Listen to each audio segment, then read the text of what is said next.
સવાર પડે ને ચા જોઈએ, ચા ના મળે તો આપણો આખો દિવસ બગડી જાય. તો સવારે ઉઠીને ચા પી લઈએ પહેલાં. Hi friend, good morning. તો આજ સવારમાં અમે ઉઠી ગયા છીએ વહેલા અને વાગી ગયા છે 7 અને ચા નાસ્તો થઈ ગયો છે, નહીં ધોઈ લીધું છે અને જવાનું છે બહાર. ક્યાં જવાનું હું તમને આગળ બ્લોગમાં કહેશું. તો અત્યારે અમે જઈશું બહાર, તો જોઈએ અત્યારે.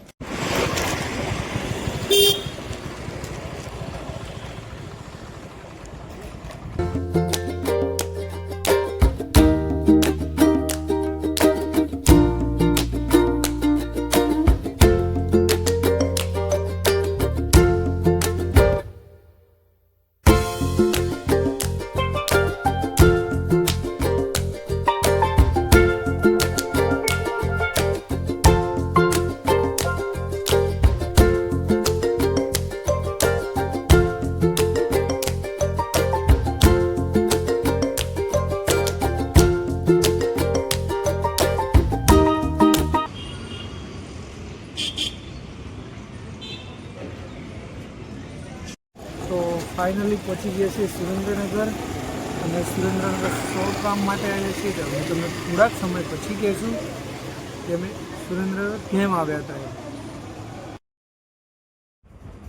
તો ફાઇનલી પહોંચી ગયા પતરેવાડી. લાગી ગઈ હતી ભૂખ, તો થોડી વાર નાસ્તો કરી લઈએ. નાસ્તામાં શું મંગાવ્યું એવું વિચારતા હતા બંને બહાર. તો સમોસા મંગાવી દીધા. સમોસા આવી ગયા ગરમ ગરમ. જોઈ લઈએ કેવા સમોસા છે, ટેસ્ટી છે કે નહીં. નાસ્તો કરીને આવી ગયા બહાર, તો તડકો લાગ્યો તો થોડી વાર ઊભા રહ્યા. વિચાર્યું કે શેરડીનો રસ પી લઈએ. તો શેરડીનો રસ આ ભાઈ નીકાળે છે, ત્યાં સુધી અમે હું ગીત બે સાઈડમાં ઊભા હતા. ત્યારે હવે ભાઈ થોડી વાર એને કીધું થોડો જલ્દી કર. આવી ગયો શેરડીનો રસ, તો જોઈ લઈએ હવે કેવો ટેસ્ટી છે કે નહીં. શેરડીનો રસ તો જોકે સારો લાગતો હતો ટેસ્ટમાં.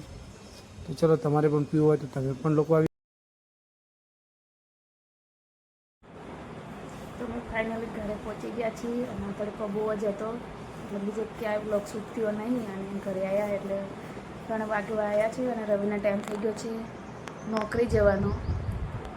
તો હવે નોકરી જવા માટે તૈયાર થાય છે અને હું બસ રવિ ફોન મારે સીધો કરો. મને ફોન પકડતા નહીં ભાભી, એટલે એ સીધો કરો ફોન. તો ફાઇનલી ઘરે પહોંચી ગયા છીએ. તાપ વધારે જતો તો બ્લોગ ક્યાંય બીજે શૂટ થયો નથી. તો અત્યારે હવે જોબ પર જવાનું છે, તો નીકળી ગયો હું જોબ જવા માટે. 3 વાગી ગયા છે. અને જો વિડીયો પસંદ આવે તો વિડીયોને લાઈક કરો, શેર કરો અને સબસ્ક્રાઈબ કરો ચેનલને. બાય. સવારમાં ફૂલ નહોતું ખીલ્યું, પણ અત્યારે ઘરે આવ્યા તો ફૂલ ખીલી ગયું મસ્ત. જો નહીં રવિ, મસ્ત ને.